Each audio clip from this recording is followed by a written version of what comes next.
Behind high fences and razor wire at police headquarters in Thailand's capital, heavily armed officers display a show of force against thousands of protesters armed with whistles and the national flag. This is the latest area to be occupied by demonstrators who are calling for an end to Prime Minister Yingluck Shinawatra and her government, also known as the Thaksin regime. This government have no right to govern anymore. We are really unhappy.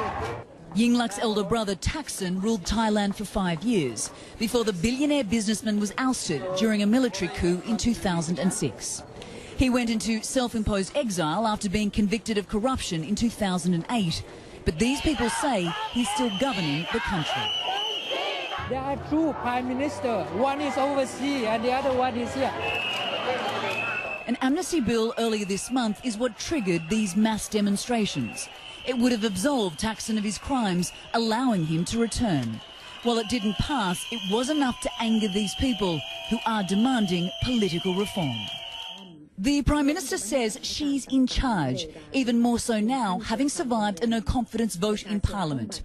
And while respecting the freedom of speech, she says it's time to end the demonstrations.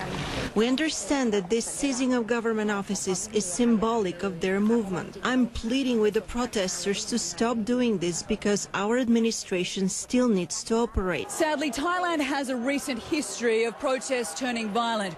It was on these very streets back in 2010 when demonstrations turned ugly, claiming the lives of up to 90 people, most of them civilians. But organisers say that will not happen on their watch because no one wants a repeat of the nation's darkest moment. This is the man orchestrating the protests, former Deputy Prime Minister and Opposition MP Suthep Thaugsuban. Considered a hero by many, he says people are fed up with a corrupt government. As for how long they keep protesting, until we win. Until you win. So, are we talking weeks, months? Depend. Even the King's 86th birthday next week, a national celebration, won't stand in their way. Anna Coren, CNN, Bangkok.